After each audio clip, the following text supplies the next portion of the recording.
ഇന്നൊരു 4 മണി പലഹാരത്തിൻ്റെ റെസിപ്പിയുമായിട്ടാണ് കേട്ടോ വന്നിട്ടുള്ളത്. അതിനായിട്ട് 2 മുട്ടയും എടുത്തിട്ടുണ്ട്, ബ്രെഡും എടുത്തിട്ടുണ്ട്. മുട്ട പൊട്ടിച്ചിട്ട് അതിലേക്ക് ഉപ്പിട്ട് കൊടുത്ത് നന്നായി മിക്സ് ചെയ്തു. അതിനുശേഷം നമുക്ക് ആവശ്യത്തിനുള്ള കുരുമുളക് ഇട്ട് കൊടുക്കാം. ഇനി നമുക്ക് ബ്രെഡിൻ്റെ സൈഡൊക്കെ കളഞ്ഞിട്ട് ആ ബ്രെഡ് ഒന്ന് പൊട്ടിച്ചിട്ട് ഇതിലേക്ക് ഇട്ട് കൊടുക്കുന്നുണ്ടേ. അപ്പോൾ നമുക്കിങ്ങനെ ഇട്ട് കൊടുത്തിട്ട് മിക്സ് ചെയ്യുമ്പോൾ അറിയാം എത്രത്തോളം മുട്ട എടുക്കണം, എത്രത്തോളം ബ്രെഡ് എടുക്കണം എന്ന്. നമുക്ക് വീട്ടിലെ ആളുകളുള്ളതിനനുസരിച്ചിട്ട് മുട്ടയും ബ്രെഡും എടുക്കാം കേട്ടോ. എന്നിട്ട് നന്നായി മിക്സ് ചെയ്യണം. ബ്രെഡ് മുട്ടയിൽ അലിഞ്ഞ് ചേരണം. കണ്ടോ, ഇതുപോലെ ആവണേ.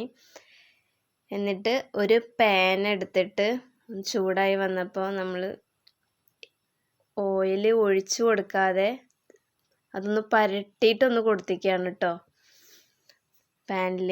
എന്നിട്ട് ഇതൊരു 3-4 വട്ടമായിട്ട് സ്പൂണിൽ ഇങ്ങനെ ഒഴിച്ചു കൊടുക്കുക ഇതുപോലെ. ഇപ്പോൾ മുട്ട ആയതുകൊണ്ട് പെട്ടെന്ന് ആവും. അപ്പോൾ ഇനി ഇതൊന്ന് മറച്ചിട്ട് കൊടുക്കാം കേട്ടോ. ഓരോന്നായിട്ട് മറച്ചിട്ട് കൊടുക്കാം. അപ്പോൾ കൊളസ്ട്രോൾ ഉള്ളവർക്കൊക്കെ എണ്ണ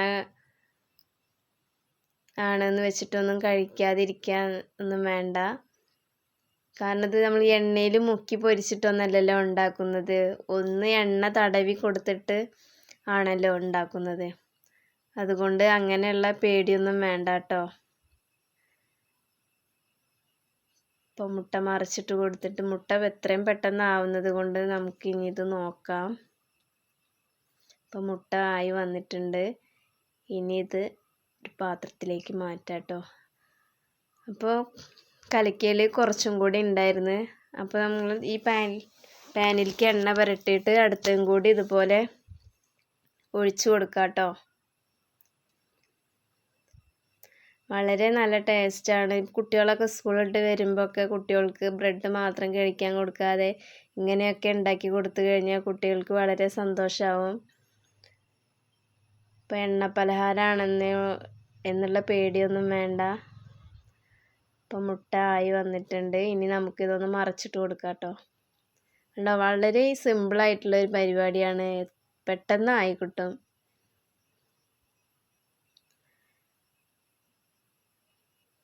ഇനി നമുക്കിത് ഒരു പാത്രത്തിലേക്ക് മാറ്റാം. ഇപ്പോൾ നല്ലൊരു റെസിപ്പിയാണ് കേട്ടോ. ഇപ്പോൾ വൈകുന്നേരം ഒക്കെ എല്ലാവരും ചായ കുടിക്കാനും ഒക്കെ ഈ റെസിപ്പി ഒന്ന് ട്രൈ ചെയ്ത് നോക്കുക. കണ്ടോ, നല്ല സോഫ്റ്റാണ്, ടേസ്റ്റിയാണ്. കണ്ടോ, പൊട്ടിച്ച് നോക്കിയപ്പോൾ നല്ല ടേസ്റ്റുള്ളൊരു ഐറ്റമാണ്. അപ്പോൾ എല്ലാവരും ട്രൈ ചെയ്ത് നോക്കുക കേട്ടോ. പുതിയ വീഡിയോയുമായി വരുന്നത് വരെ ബൈ.